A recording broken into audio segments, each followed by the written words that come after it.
Are you tired of self-doubt holding you back? Have you ever wished you could have the confidence to face your fears, go after your wildest dreams, and the tools necessary to live your best life? Hey there, amazing listeners. I'm your host and author of How to Grasp Confidence and Own Your Power. And I've made it my mission to help you break free from self-doubt and embrace confidence. Subscribe now and join us as we unlock the secrets to unshakable self-assurance. Let's dive in.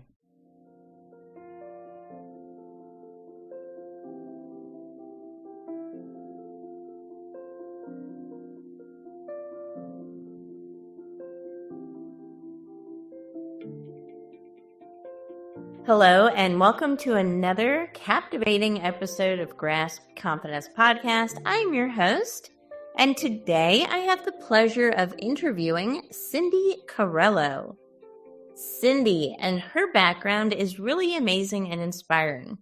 After more than 20 years as the founder and CEO of a business she built into a successful nationwide company, congratulations. Thank you. Cindy chooses to sell her business and move into the next phase of her life.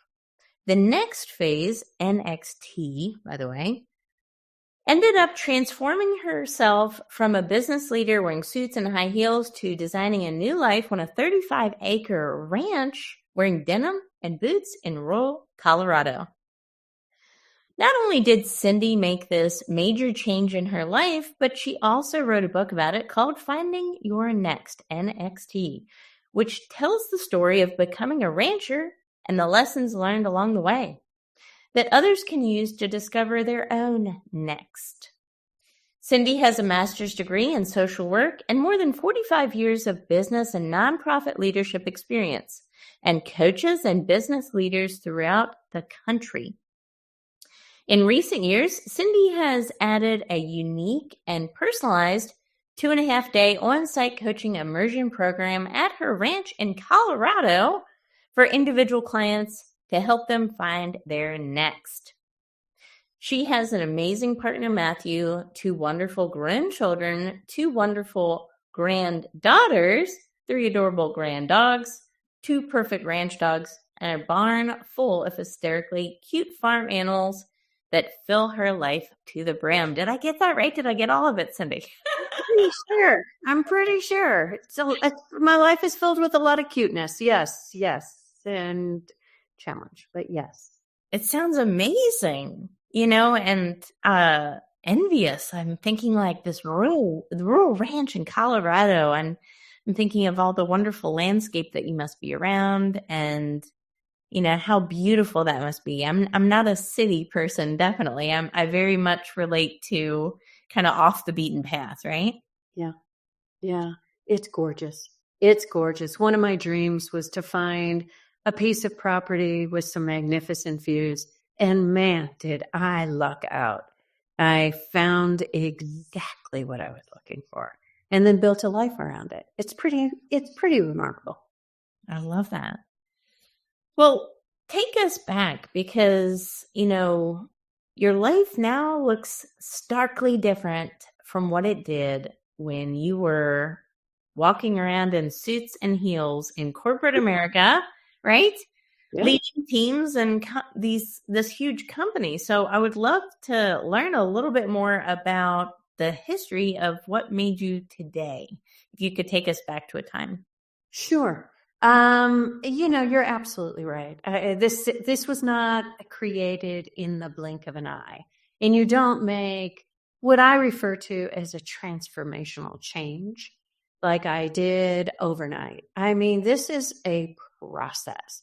And I'll tell you, if you spin that clock backwards just a little bit to about, maybe 2006, I had been running my company, founded my company, built it, ran it, loved it, loved every part of it, loved the learning, loved the people, loved my clients, loved the making shit up that I got to do all the time, which I kind of think is what an entrepreneur really loves to do, right? And things started to change in my life. My relationship with my husband started to morph, and we decided that being married together probably wasn't the best scenario for us, and decided to really redefine our relationship. And so we uncoupled the marriage, but we made an even stronger commitment to our family. We have 2 kids together. They were growing up, and excuse me, and I loved him. I just didn't want to be married to him anymore. And the reality was, he didn't want to be married to me anymore. So we were able to really morph our relationship, stay really close together, and figure out how to keep our family together and evolve that over the years. So that was in motion. And when you do something like that, that's pretty transformational as well, right? I'm going to try and figure out how to redefine a relationship without throwing the whole thing out, which is not the way our society really helps us and supports us to do it. It's the throw the whole thing out scenario that is usually like, just burn it to the ground and then, move on with your life. Well, I've never been a big believer of that. So we were going through that. And at the same time, I was starting to pay attention to what was happening in my business and my role in my business and my value to the business and the joy that I was getting out of the business, and starting to get a little restless because we had hit a point in the business where we had sort of figured out the magic sauce. And so it was all about selling more, doing more of what we were already doing. And to go back to what I said before about what entrepreneurs tend to like to do, I was running out of things to make up. And, and that was uncomfortable for me because maintaining things is not my strong suit.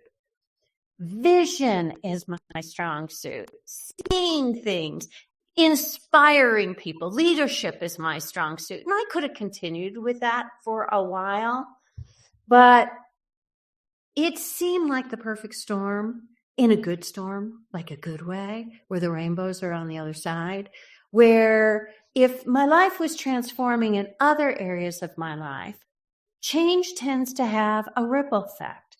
And there are 3 areas of your life, right, that you can change and have an impact. One is your relationships. The second is your work. And the third is your lifestyle. So I'm kind of an all-in kind of girl. And I was already changing my relationship, and I was getting antsy in work. And I thought, let's just do it. Let's just address it and figure out what is in the best interest of the company. What is in the best interest of me? So some would look at that as a very stressful time, at a very difficult time. And the same thing that we're taught to do with relationships, we tend to do with our jobs, where we feel like in order to move on to something else, we have to knock it to the ground, burn it up, make it horrible, just make it evil so that we feel better about walking away. I didn't want to walk away. I wanted to walk towards something else. So I started to lay the groundwork. And I thought, okay, what's the best way to do this? The best way to do this is to position the company to sell it. So for 2 years, we made decisions in the company that would position the company in the best way possible. We tightened things up. We increased sales. We were really focused on making our company be and look the best it could be, which was a ton of fun. So it wasn't like making it bad. It was actually making it the best it could be, which was fun and enjoyable. But still, I realized that I wasn't the right person to take it forward. I realized that I had reached sort of my apex, that I had really done what I could do for the business, and it would be best served to have more resources and different people leading the charge. That became very clear. But with that also became a point in time of tremendous unease, discomfort, and a lack of clarity of what was going to be next. Even though I knew it was time, even though I had my bones on a cellular level, man, I knew it was time. It's not, change is just not comfortable, right? And so I had a board of directors at the time, and we were doing quite well because for 2 years, what were we doing? We were setting ourselves to look the best we possibly could be in our entire history. So imagine me going to my board and saying, okay, guys, okay. And I said, so I think it's time to sell the company. And they looked at me like I was nuts. And they were like, what are you talking about? This is 2008. Wow. Yeah. And it was about March of 2008 where I went. So things were starting to have certain ripples in the economy in the country, and we were starting, but things hadn't imploded yet, as you recall, in 2008 they did. And so I went to them and said, I think we need to do this. And they said, you're nuts. Go away, little girl. Go away. Do your thing. But let's ride this train. So I went to an advisor of mine and an investor in the company who was an investment broker. And I laid out my case to him. And I said, it's time. We're going to get the best price we ever could now. I mean, with me. And so he came back to the board with me. And he presented the case. And they looked at him and said, why are you on board with this? And he said, I'll tell you, in my 20 years of being an investment banker, anytime a founder and CEO has come to me and told me they thought it was time, at that moment he paused and he kind of looked across the room at me and he goes, Cindy, is it time? And I said, yes. He said, how do you know? I said, I know in every cell of my body, now is the time. And he looked back at them and he said, now's the time. And they said, okay. And we went for it. And we spent all summer doing all the stuff that you do to position yourself to sell a company. And on Labor Day, the day after Labor Day of 2008, we put out a packet to sell the company. I think it was 8 days later that Lehman Brothers went under. And everything changed in the economy. Now, did I know that was going to happen? No. But we persevered. And by the end of 2008, we inked a deal. And we had sold the company. Probably one of the only companies in the country to sell that year. But we got it done. And, it was both a relief and scary as hell. Absolutely. What you said resonates so deeply about feeling it in every cell of your body. We get these intuitions. We feel deeply about something, but then fear or lower level thinking can easily get in our way. And we could say, I don't have a next. This is my life. Cindy, so many people adopt these titles and their identity becomes entrenched and enwrapped in these titles as if you are a CEO. You're so much more than that. You're whatever you want to be. Yep. But we let this fear and this self-doubt and ignoring of our own bodies. Yep. To get in the way of our own next big thing. Yep. What do you think about that? In the book, I really identified 3 things that block us from moving forward when we have that feeling. We know it. but we don't know what to do next. Okay. And the first and most, I think the most dominant of the fears that come to us to hold us back is the fear of the unknown. I mean, come on. Who wants to move into a dark abyss when we don't have any clarity? We don't know the path. We can't see the road. We can't see the forest for the trees.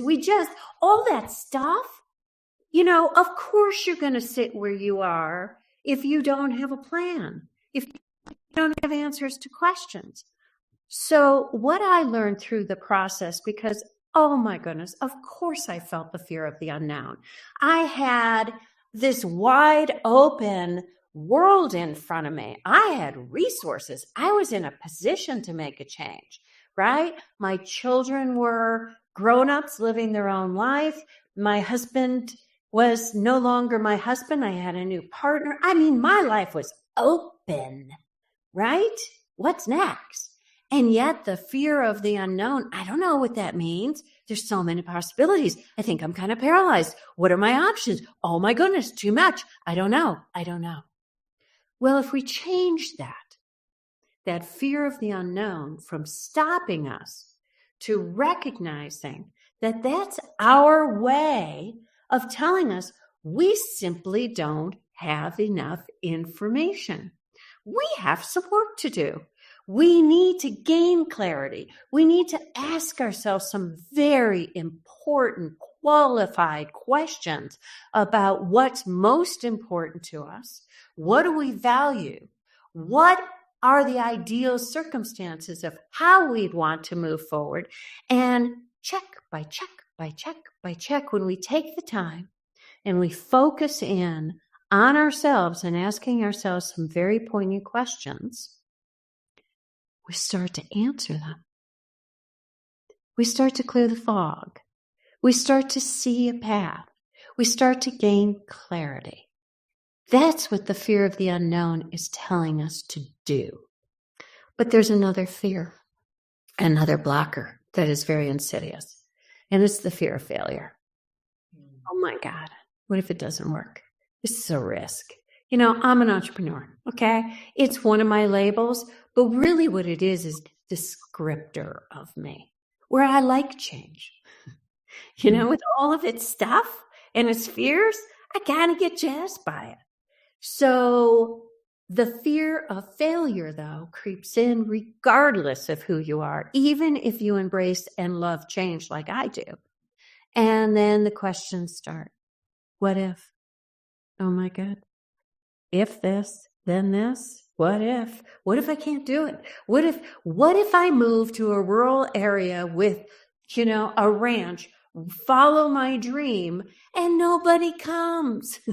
My family and friends think I'm nuts, and they cut me off. And then I move to a rural area all by myself pretty much, and I'm alone. What if I invest all these dollars into this dream and I can't do it? What if I find I don't want to do it? What if? So for me, I had to answer the what ifs. And my mother used to play a game with me.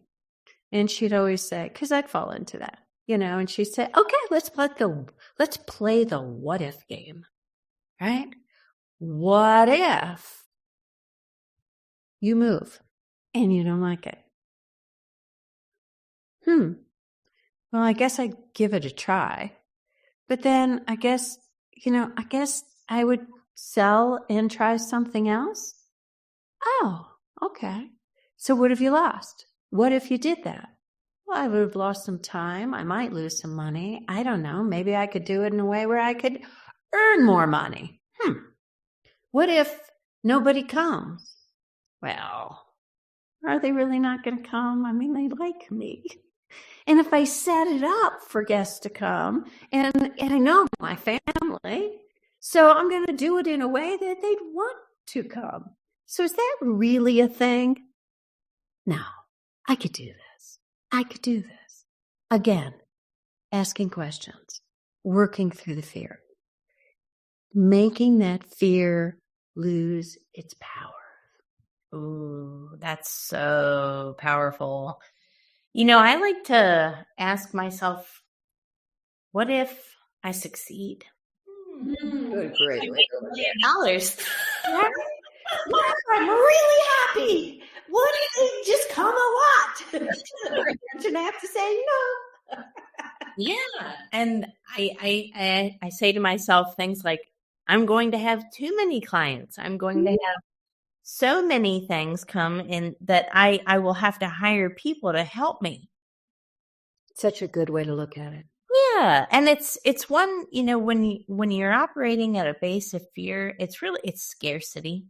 Yes. It's a scarcity mentality. It's fight or flight. It's, going back to our earliest ancestors, right? Yes. But we don't have to continue living that way. And, we can make this choice, and it's really, I call it my ninja mindset moves. I love it. Ninja mindset.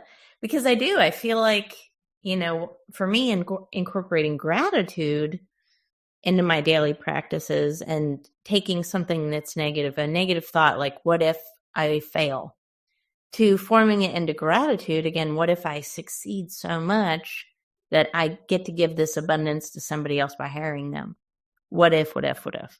And, a lot of us are really good at ruminating thoughts, aren't we? We're really good at taking a negative thought and putting it on the record player and spinning it around a couple of times. Maybe Absolutely. But that's kind of how fear is. It's that never-ending kind of record. And you have to break the pattern in order to change the song, don't you? You do. And one way that I think that I've learned is one of those tricks, if you will, and it's very successful, but one of the traps we get into to buy into the fear and the negativity is we will say a double sentence, a two-sided sentence, right? Boy, I really want to move to the country and change my lifestyle, right? But I'm really not sure if I can do it. I'm not sure if I'd be happy. Oh, I'm not sure it's really the lifestyle change I've been looking for. So here we set ourselves up and we almost pretend to buy into the idea to give it a chance. Boy, I really think that I want to do this. Then we use that word, but. It stops us. And it almost gives us permission to then negate the whole first part of the thought and the sentence with all the things that could go wrong and all the negativity, which stops the dream. So instead of using but, because man, we do it a lot, I really want to move to the country and see if this is the new lifestyle I want. And I'm going to have to pay attention to A, B, and C to make it work. Because this is who I am. And this is what I think I want. And this is what's important to me. So if we change but for and, we don't allow the negativity to come in. We force the answers to maybe what we do need to do, but we do it in a way that is positive and forward thinking, doesn't shut us down. Yeah. It's a great way to look at the world. I tell my clients all the time, look, every time you have a negative thought, okay, know there is an opposite to that thought. So when the negativity comes out, I can't stand working for my micromanaging boss. She drives me nuts. Okay, that's a negative. Okay, what's the positive to that? Okay, I probably need to either address with my boss that I'm more than capable and she doesn't need to micromanage me in these ways. I need her to trust me and I need to be able to prove myself. Or I think that's an indication that I'm working for the wrong person. I need to take some action to make a change because clearly that's driving me crazy. Yeah. But again, it goes back to listening to ourselves, though. and like take us at our word.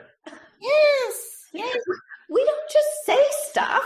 When we say stuff, it's indicative of what we're feeling and what's going on in our lives. Listen. Yes. But we can so easily dismiss because, you know, a lot of times we're seeking the external validation or approval from others. We're seeking some type of, you know, again, to fit into some box or something of that nature, somebody's other plan that they have for us.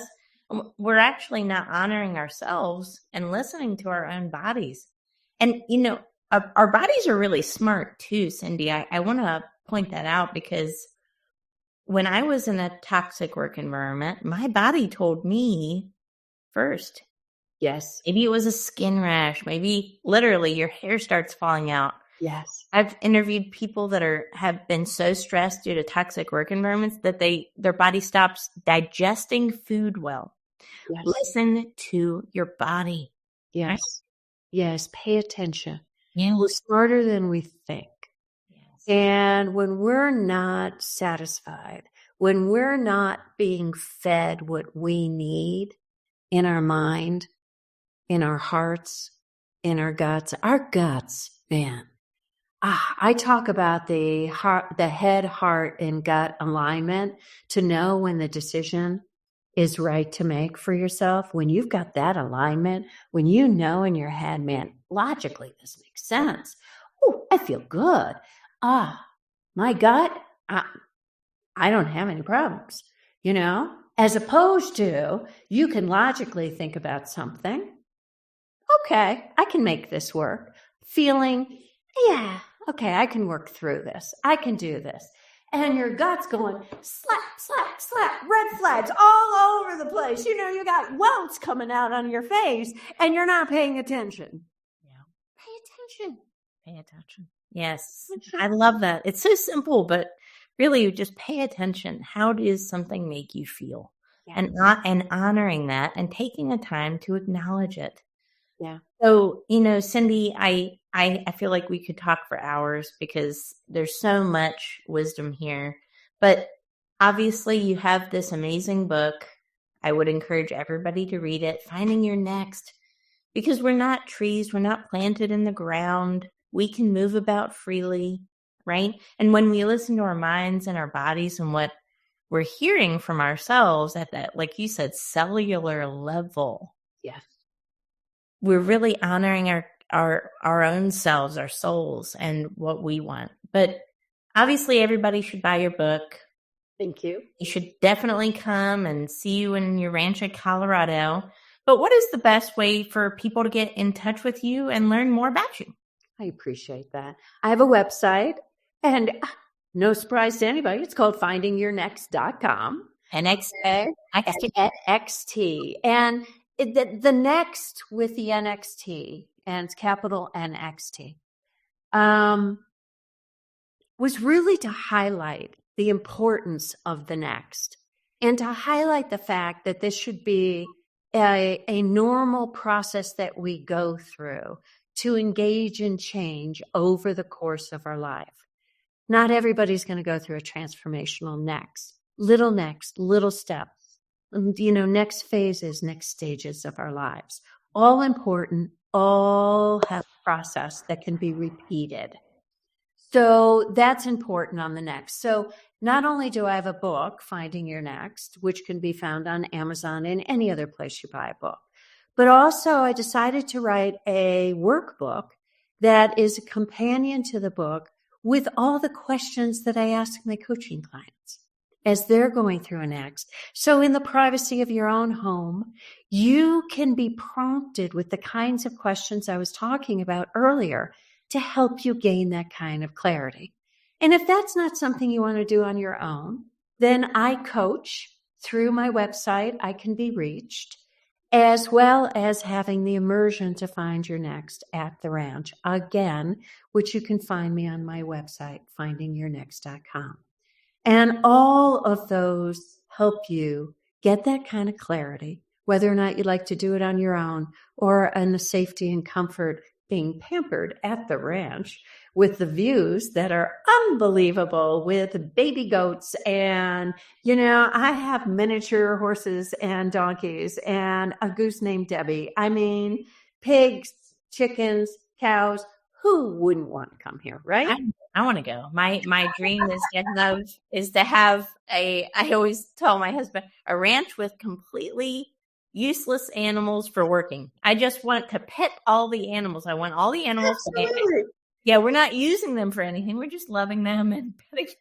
I know people joke and say you have a petting farm. And I say, yes, for me, for everybody who comes here. It's adorable. I love that. Oh, that's so fun. Well, Cindy, thank you so much for being an amazing guest on the show today. I know it inspires confidence for everyone who's listening. Guys, don't forget to like this episode, follow this show, hit subscribe, and leave a review. Every review that comes in is gratefully appreciated and seen by myself and my team, and it really helps to lighten the mood and to make us feel that we're producing a product that is really beneficial for you. So we will see you on the next episode. Take care. And that's a wrap for this episode of Grasp Confidence. Thank you for joining me today and investing in yourself. Remember, building confidence is an ongoing journey, and each step you take brings you closer to the empowered, fearless version of yourself that you were born to be. Don't forget to visit my website, follow me on social media, and purchase my book, which is available on Amazon. Thank you for listening. We will see you on the next episode. Stay confident.